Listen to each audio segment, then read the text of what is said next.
வணக்கம். நான் செடியோட அம்மா. என்னடா வீடியோவில் செடியை காணுமேன்னு பார்க்குறீங்களா? அவள் தூங்கிட்டுருக்கா. அதனால் நான் மட்டும் இந்த வீடியோவில் வந்திருக்கேன். சரி, போன வீடியோவில் வந்து நாய்கள் மேலே இருக்கிற பயத்தை போக்கிக்கிறது எப்படி அப்படிங்கிறத பற்றியும், நான் எப்படி வந்து நாய்கள் மேலே இருந்த பயத்தை போக்கிக்கிட்டேங்கிறத பற்றியும் பேசுகிறதா சொல்லியிருந்தேன். ஆனால் அதுக்கும் முன்னாடி அதுவும் புதுசாக பழக்க போகிற நாய்க்கிட்ட நம்ம செய்யக்கூடாதவை அப்படிங்கிறத வந்து அவசியம் தெரிஞ்சுக்கணும் அப்படின்னு நினைக்கிறேன். அதனால் இன்றைக்கி நான் அதை பற்றி ஃபஸ்ட்டு பேசுகிறேன். இப்போ வந்து ஒரு நாய் இருக்குது, நம்ம தெருவில் ஒரு நாய் இருக்கிறதா அப்படின்னு நினச்சிப்போம். அப்போ தெருவில் ஒரு நாய் இருக்கும்பொழுது நம்ம அந்த நாயோட பழக நினச்சாலுமே முதல்ல நம்ம செய்யக்கூடாதது இல்லை. நம்ம தெருவுலேயே போயிட்டுருக்கோம், எதிர ஒரு நாய் இருக்குது, அந்த நாய் நம்மளை பார்க்குது. நம்ம அந்த நாய் நம்மளை பார்க்குதே, ஒருவேளை தாக்கிறோமோ, நம்ம வந்து அதை கவனிக்கணும் அப்படின்னு நினச்சி நம்ம நேராக அதோட கண்ணை பார்க்கவே கூடாது. அது வந்து முதல் முக்கிய தவறு. இப்போ நாயோட கண்ணை நேராக பார்க்கும்போது நம்ம அதுக்கு சவால் விடுற மாதிரியே இருக்கும். அவங்களும் நம்மளை டாமினேட் பண்ண நினைக்க தூண்டும். அதனால் எப்பயுமே முதல்ல வந்து நாயோட கண்ணை நம்ம நேராக பார்க்கக்கூடாது. நம்ம என்ன நினைப்போம், ஒருவேளை நம்ம கண்ணை பார்க்காம விட்டுட்டோம்னா அது நம்மளை எங்கே பார்க்குது, நம்ம காலக்கவை பார்க்குதா, நம்ம கையக்கவை பார்க்குதா அப்படின்னு தெரியாதே, அதனால் பார்க்கணும் அப்படின்னு நம்ம நினைக்க வேண்டாம். நம்ம அப்படி பார்க்கும்போது தான் இந்த ஆபத்தில் ஏதாவது ஒன்று நேர வாய்ப்பு இருக்குது. அதனால் நம்ம கண்ணை பார்க்கக்கூடாது. ஒரே இடத்துல நீங்களும் நாயும் இருக்கீங்க, உங்களுக்கு இன்னும் பழகலை அப்படின்னு சொல்லணும். ஒரு பேச்சுக்கு ஒரு தெருவில் இருக்கீங்க, எதிராக ஒரு நாய் இருக்குது, நீங்கள் அதை கடந்து தான் போகணும், உங்களுக்கு அச்சமாகவும் இருக்குது, அங்கே நிற்க வேண்டியிருக்கு அப்படின்னா நீங்கள் நேராக அதை பார்க்காம இருக்கணும். கொஞ்சம் பக்கவாட்டில் திரும்பிக்கலாம். கொஞ்சம் பக்கவாட்டில் திரும்பிட்டு நீங்கள் அது மேலே ஒரு பார்வை வச்சுக்கோங்க.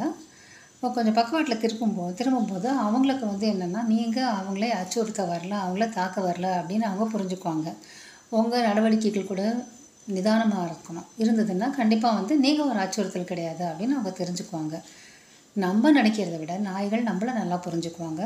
நம்ம ஹார்மோன்ஸ் மாற்றங்கள் எல்லாமே நாய்களுக்கு நல்லா புரியும். இப்போது ஏற்கனவே சொன்ன மாதிரி முதல்ல கண்ணை வந்து பார்க்கக்கூடாது. ரெண்டாவது, பொதுவாக உங்கள் முகத்தை பாருங்கள். அவங்க நாக்கை வந்து சப்பு கொட்டுற மாதிரி பண்ணுறாங்க அப்படின்னு வச்சுக்கலாம். அந்த மாதிரி ஒன்று திரும்ப திரும்ப பண்ணிக்கிட்டு இருக்காங்க. அந்த இடத்துல எந்த உணவும் அவங்களுக்கு இல்லை, தூண்டுற மாதிரி எந்த உணவும் இல்லை. அப்போ அவங்க இப்படி செய்கிறாங்கன்னு சொன்னால் ஏதோ ஒரு வகையில் நம்ம அங்கே இருக்கிறது அவங்களுக்கு ஒரு அச்சுறுத்தலாகவும் ஒரு அசௌகரியமாகவும் ஒரு பதட்டத்தை கொடுக்கக்கூடியதாகவும் இருக்குன்னு அர்த்தம்.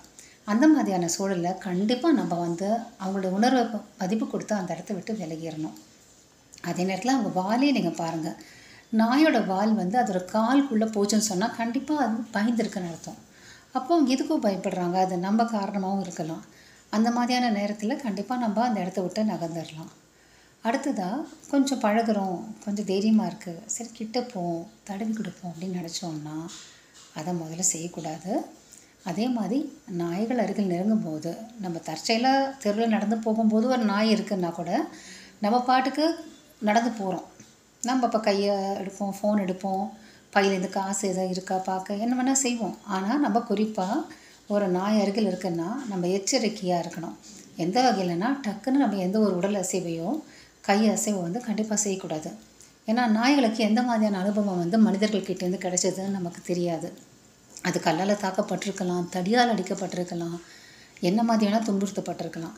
அப்போ திடீர்னு நம்ம போய் ஒரு வேகமாக நடக்கிறதோ, கிட்ட போகும்போது வேகமாக அவங்கள நோக்கி போகிறோம், கையை வேகமாக எடுக்கிறோம், உயர்த்துறோம் அப்படின்னா அவங்களுக்கு வந்து பயம் வரும்.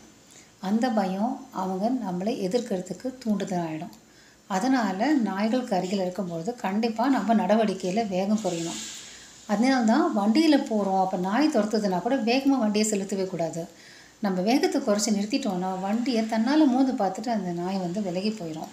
நம்ம வேகமாக போனால் தான் அவங்க துரத்துவாங்க. அவங்களோட இயல்பான வேட்டையாடும் சுபாவம் வந்து நம்ம ஓடும்போது தான் துரத்த தூண்டும். அதனால் தைரியமாக வேகத்தை குறைச்சி நின்றுடலாம்.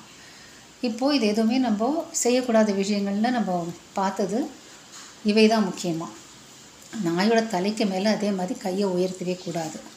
நம்ம செல்லம் கொஞ்சணுன்ற பேர்லையோ தடவி கொடுக்குறோன்ற பேர்லையோ கண்டிப்பாக உயர்த்தக்கூடாது. நம்ம நாயோட தலையோட லெவலுக்கு கீழே நம்ம கை இருக்கலாமே தவிர அவங்க தலைக்கு மேலே நம்ம கையை, அதுவும் பழகாத நாய்கள்கிட்ட கண்டிப்பாக கொண்டு போகக்கூடாது. இதெல்லாம் தவிர்த்தாலே நம்ம வந்து அவங்களுக்கு முன்னாடி நம்ம செய்யக்கூடாதது அப்படிங்கிற விஷயத்தை உணர்ந்து நம்ம தவிர்த்தாலே நம்ம ஒரு படி முன்னேறி இருக்கோன்னு அர்த்தம். அதே மாதிரி அவங்க உடல் மொழியை நம்ம புரிஞ்சுக்கும் போது நம்ம இன்னும் அடுத்த கட்டத்துக்கு நம்ம முன்னேறி இருக்கோன்னு அர்த்தம். தொடர்ந்து நம்ம பழக பழக நாய்களுக்கு அருகில் நம்ம வந்து இயல்பாக வாழக்கூடிய ஒரு சூழல் வரும்போது, நம்மளோட பயம் நம்மை விட்டு விலகும்போது, அந்த நாய்கள் மேலே நமக்கு இயல்பாகவே ஒரு பிடிமானமும் அன்பும் வரும். ஏன்னா நம்மளுடைய அன்புக்கு முழு பாத்திரமான முழு தகுதி உள்ளவை வந்து நாய்கள் தான். மனிதனோட சிறந்த நண்பர்கள் மட்டும் இல்லை, மனிதனுக்காக உயிரையும் கொடுக்கக்கூடியவை நாய்கள் தான். அதனால் நாய்கள் மேலே அன்பு செலுத்துகிறோன்னா முதல்ல நாய்கள் மேலே இருக்கிற பயத்தை நம்ம போக்கிக்கணும். அதை இங்கேருந்து நம்ம தொடங்கலாம்.